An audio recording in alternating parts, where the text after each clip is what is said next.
Hello everyone, I hope आप सभी लोग बहुत अच्छे होंगे और उतनी अच्छे तरीके से आपकी पढ़ाई जो है फिर से स्टार्ट हो गई होगी त्योहार के बाद से, है ना। तो इस वीडियो के माध्यम से हम लोग देखने वाले हैं संस्कृत की व्याकरण, जिसमें हम लोग देखेंगे संधि, समास, प्रत्यय और उपसर्ग। इन चारों ग्रामर से, चारों व्याकरण से जितने भी मार्क्स आपका आता है उसको मैं कैसे हल करना है ये सिखाऊंगा। हालांकि मैं कंप्लीट ग्रामर नहीं सिखाऊंगा, बट जो ग्रामर आएगा उसको कैसे हल करना है उसकी ट्रिक जो है आपको जरूर बताऊंगा। ठीक है, तो चलो हम लोग स्टार्ट करते वीडियो। और इस वीडियो में हम लोग देखेंगे सबसे पहले संधि को। संधि जो है 3 नंबर के लिए आएगा, उसमें 1 नंबर का एक सवाल आएगा जो कि या तो सही विकल्प में हो सकता है या तो खाली स्थान में हो सकता है। और दूसरा जो क्वेश्चन है हम लोग का आएगा 2 नंबर के लिए। ठीक, इसमें सिर्फ 3 संधि करना है, आप लोगों को पता है। अनुस्वार संधि को करना है, परस्वर्ण संधि को करना है और जसत्व संधि। इसमें हम लोग को संधि विग्रह करने भी आना चाहिए और उसको पहचानने भी आना चाहिए। ठीक है, तो वही चीज मैं आपको बताऊंगा। दोनों टाइप का क्वेश्चन पूछते हैं हम लोग के एग्जाम में, इतना तो आप लोग को पता हो गया होगा, है ना। तो देखो, अनुस्वार संधि में म का अनुस्वार होता है, म को ऐसे बिंदु में लिखा जाता है, याद रखना। जैसे कि देख सकते हैं ग्रामर आप लोग को, इसका पहचान वही है, शिवम पूजयति। ठीक है, शिवम पूजयति, तो इसको इस तरीके से शिवम, इसको ऐसे लिखना है पहले, अगर हम लोग उसका अनुस्वार कर देंगे तो। ठीक है, इस टाइप में हो जाएगा। सत्यम वदम, तो सत्यम वध हो जाएगा इसकी। फलम पतति, तो फलम पत्ति। ये एकदम सिंपल सा है। अगर ऐसा दिया रहेगा तो हम लोग उसको इस तरीके से लिख लेंगे, और ऐसा दिया रहेगा तो इस तरीके से लिख लेंगे। क्लियर आप लोग को आया समझ? और इसको पहचान लेना कि ये अनुस्वार संधि है करके। ठीक है, अब बात कर लेती है दूसरा इसमें परस्वर्ण संधि की। ठीक है, परस्वर्ण संधि में हम लोग कैसे पहचानेंगे? देखो, इसमें भी म का अनुस्वार होता है, लेकिन उसमें भी म का अनुस्वार होता है, इसमें भी। तो इसमें उसी वर्ण का 5वां वर्ण में विकल्प हो जाता है। 5वां वर्ण, याद रखना ये शब्द, 5वां वर्ण में। देखो, पहचानना तो आप लोग सीख जाएंगे, जैसे कि ये अंगा में हो, इया में हो, ना में हो, है ना। 5वां वर्ण मतलब क वर्ग का 5वां कौन आएगा? क ख ग घ अंगा। च वर्ग का च छ ज झ इया। तो ऐसे ही होता है ना, ये अंगा रहे, इया रहे, अड़ा रहे, है ना। तब आप लोग पहचान लेना कि वो कौन सा संधि है, परस्वर्ण संधि है। अब बात कर लेते हैं उसका विग्रह करने का। अगर हम लोग आया, जैसे कि इस तरीके से लिखा रहेगा हम लोग का, है ना, त्व करोसी, तो त्वम हो जाएगा। देखो, वो अंगा है, उसी का क्या हो जाएगी? अनुस्वार हो जाएगी, वो इस तरीके से बन जाएगी। शीघ्र यहाँ है, यहाँ पर, है ना, तो उसी का देखो क्या हो रहा है, अनुस्वार हो जा रहा है। जैसे कि यहाँ पर हम लोग बोले थे ना पहले वाले में, उसी तरीका से। तो इसी तरीका आपको पहचान लेना। दोनों में डिफरेंस पता चला? इसमें 5वां वर्ड में विकल्प हो जाता है वो चीज, ठीक है, और उसमें किसी में नहीं हो रहा था। ठीक है, वो ठीक। अब बात कर लेते हैं जसत्व संधि, जसत्व संधि की। तो ये थोड़ी सी बड़ी होती है, उन दोनों का तो आसान से आप लोग कर लेंगे, पहचान लेंगे, है ना। तो ये थोड़ी सी बड़ी होती है। इसमें क्या करना होता है, देखो समझेंगे आप लोग कि देखो, इसमें प्रथम वर्ण जो है तृतीय वर्ण, उसमें देखो परस्वर्ण में 5वें वर्ण में विलीन हो जा रहा था ना, उस कोई भी रहे 5वें में। और इसमें जो प्रथम वर्ण जो है तृतीय वर्ण में वर्ण हो जाता है। देखो कैसे, दिक धन गज और क ख ग, तो जो क है देखो ग बन गए यहाँ पर, है ना। तो इस टाइप से इसमें होता है। देखो, वाक क का क्या हो रहा है? ग हो रहा है ना। क ख ग, तो तीसरा वर्ण में हो रहा है ना, क ख ग घ अंगा, क वर्ग, च वर्ग, ट वर्ग, ये सब चीज आपको याद कर लेना है। ठीक है, इसलिए मैं बोल रहा हूँ कि ग्रामर में कंप्लीट नहीं सिखाऊंगा, बट जो आप लोग चीज है इसको देखो, इसी टाइप का अगर है तो आप लोग को जान लेना है। देखो, हम लोग को पहचानने तो आना चाहिए, जैसे ही इस टाइप का हो, ठीक है, दिग्गजा हो, वागीसा हो, दिगंबरा हो, ठीक है, अजंता हो, आजादी हो, तब आपको क्या कर लेना है इसमें कि वो कौन सा होगा, जसत्व संधि होगा करके पहचान लेना। और उसमें लेकिन आपको ये सब चीज याद रखना पड़ेगा। ठीक है, क्या देख पा रहे होंगे आप लोग, है ना। जैसे च को ज लिखते हैं, है ना, तो इस चीज को तृतीय च का तृतीय ज होगा, तो इस टाइप से होगा, आपको थोड़ा बहुत याद ही करना पड़ेगा। ठीक है, और इसके नीचे भी है, जैसे कि ट को ये, है ना, त को ये, तो ये सभी चीजें आप लोग याद रख लेंगे। और आपको पहचानने आना चाहिए कि जैसे ऐसा वर्ड हो तो वो क्या है, जसत्व संधि है। ठीक है, बात कर लेते समास का। समास में भी हम लोग पहचानना सीख लेते, जैसे कि 3 ही समास पढ़ना है, 3 नंबर का आएगा और एक ही सवाल आएगा इसमें। ठीक है, 3 क्वेश्चन आएगा, 3 नंबर के लिए आएगा, मतलब उसी में 3 रहेगा ना ऑप्शनल में। ठीक है, तो इसमें 3 समास भी पढ़ना है हम लोग को, द्विगु समास पढ़ना है, द्वंद्व समास पढ़ना है और हम लोग को क्या पढ़ना है, बहुव्रीहि समास को कर लेना है। ठीक है, तो सबसे बारी बारी से तीनों समास को समझ लेते हैं, देख लेते हैं कि क्या होता है। पहले द्विगु समास, तो द्विगु समास का जो पहला पद जो होता है संख्यावाची होता है। याद रखना द्विगु समास का पहचान क्या है, संख्या। ठीक है, संख्या बोल दिया गया, संख्या है मतलब वो सिर्फ और सिर्फ कौन सी समास है, द्विगु समास है। तो इसमें देखो आप लोग को, इसमें अगर समास विग्रह तो देंगे ही देंगे, समास विग्रह करना पड़ेगा पहचान करके हम लोग को, है ना। समास का नाम भी लिखना पड़ेगा। क्वेश्चंस आप लोग देखे होंगे मॉडल पेपर्स वगैरह में, प्रीवियस ईयर के क्वेश्चन पेपर आपको प्रोवाइड किया जा चुका है ना। ठीक, तो जैसे कि त्रिलोकी, देखो त्रि ये नंबर है, त्रिभुवन, चतुर, पंच, है ना, मतलब ये इस टाइप का नंबर रहा, मतलब वो द्विगु समास को अगर उसको लिखने का तरीका बहुत आसान है। देखो त्रिलोकी तो त्रयाणाम, लोकानाम समाहारा, समाहार समूह। ठीक, त्रिभुवनम त्रयाणाम, चतुर है तो चतुराणाम, युगानाम, युग है तो युगानाम, भुवन है तो भुवनानाम। देखो कितनी आसान है, इस चीजों को आप लोग दिमाग में रखेंगे कि किस तरीका से होता है करके। देखो पंचवटी, आप लोग इसी तरह पंचमूली का कर सकते हैं, पंचानाम, मूलानाम, समाहारा, पंचवटी, पंचानाम, वटानाम, है ना, समाहारा, इस तरीके से कर लेंगे। सभी तरह के जितने भी आपको इस टाइप के क्वेश्चंस मिलते हैं सभी का प्रैक्टिस कर लेंगे। ठीक है, अगला हम लोग देखते हैं क्या, द्वंद्व समास को। द्वंद्व समास में जोड़ी होता है हमेशा।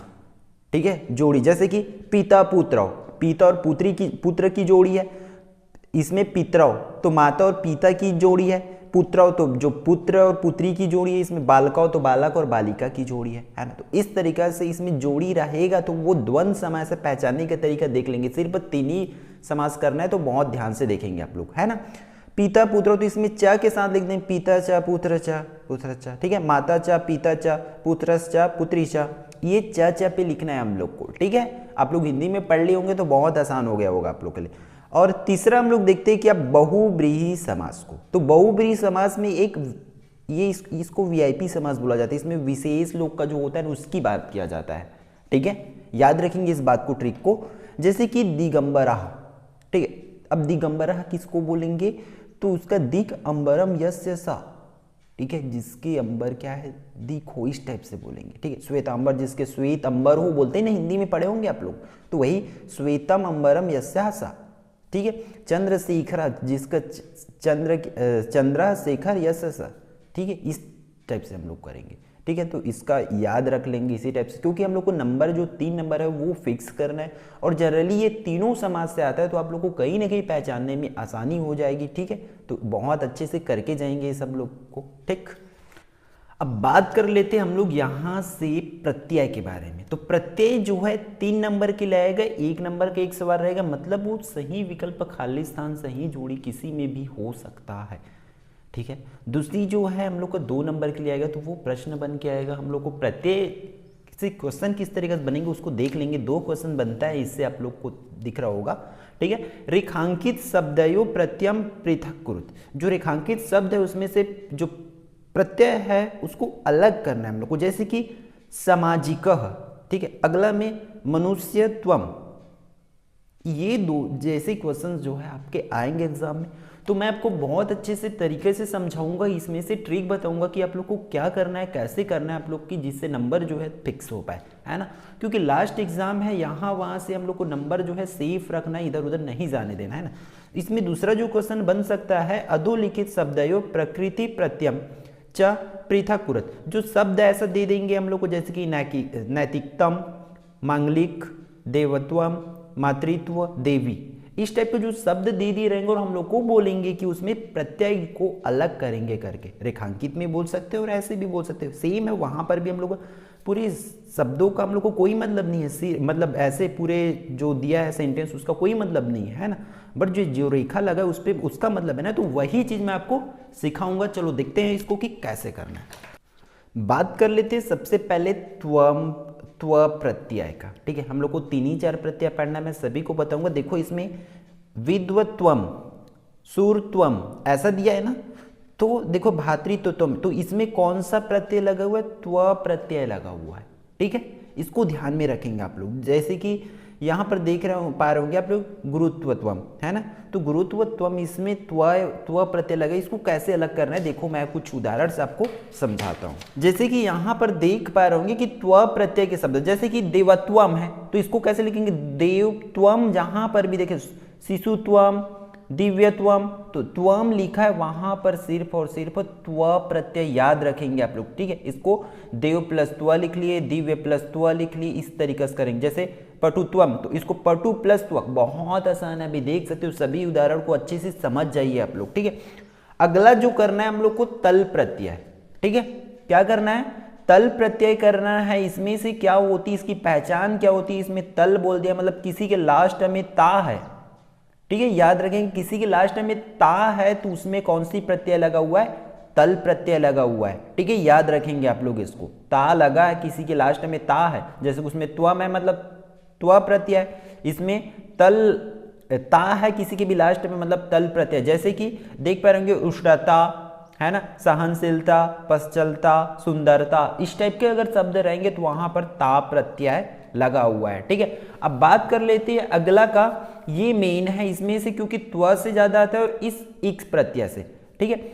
एक जैसे कि यहां पर देख पा रहे हैं सामाजिकः, इस टाइप का क्वेश्चन रहेगा, सामाजिकः, नैतिकतम, है ना, औद्योगिकम, ठीक, इस टाइप का मांगलिका, इस टाइप का अगर क्वेश्चन रहा, प्रश्न रहा तो उसमें हमेशा एक प्रत्यय, लेकिन हम लोग संस्कृत में वो क्या हो जाती है? ठक प्रत्यय हो जाती है, ठीक है।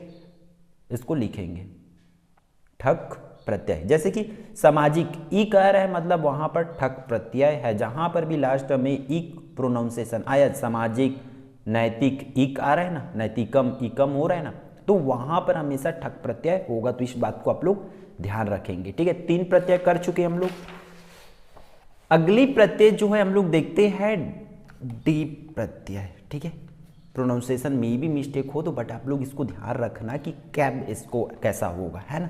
तो देखो जब भी ये स्त्रीलिंग में हम लोग को 2 पढ़ना है, ये 3 तो पढ़ चुके, ये 2 और पढ़ेंगे, डीप को पढ़ेंगे और एक और है उसको करेंगे, ठीक है। तो देखो इसकी जो प्रोनाउंसिएशन है बड़ा ई का होता है, जैसे किसी की भी लास्ट में ई आए, प्रोनाउंसिएशन बड़ा ई वाला है, ठीक है, तो वहां पर ये वाली जो है प्रत्यय लगा होता है। जैसे कि गंगा नदी, ई आ रहा है लास्ट में आवाज, तो गंगा अलग हो जाएगा और उसमें ये वाला प्रत्यय लिखेंगे, डी प्रत्यय, ठीक है। जीवन दात्री, तो जीवन दात्री ई आ रहा है लास्ट में साउंड, इसलिए यहां पर भी यही प्रत्यय होगा। तो इसको कुछ और एग्जाम्पल से देख सकते हैं आप लोग, जैसे कि यहां पर आप लोग देख पा रहे त्रिलोक प्लस इप, है ना, तो इसको क्या हो जाएगी अगर जोड़ेंगे तो त्रिलोकी, इसमें बड़ा ई का मात्रा है, समझो ये है, तो इस तरीके से किशोरी को हम लोग इस तरीके से लिखेंगे, मनोहारिणी को इस तरीके से लिखेंगे, मलिनी को इस तरीके से लिखेंगे, है ना। तो इससे आप लोग को समझ आनी चाहिए कि ये प्रत्यय कैसे होता है, ठीक है।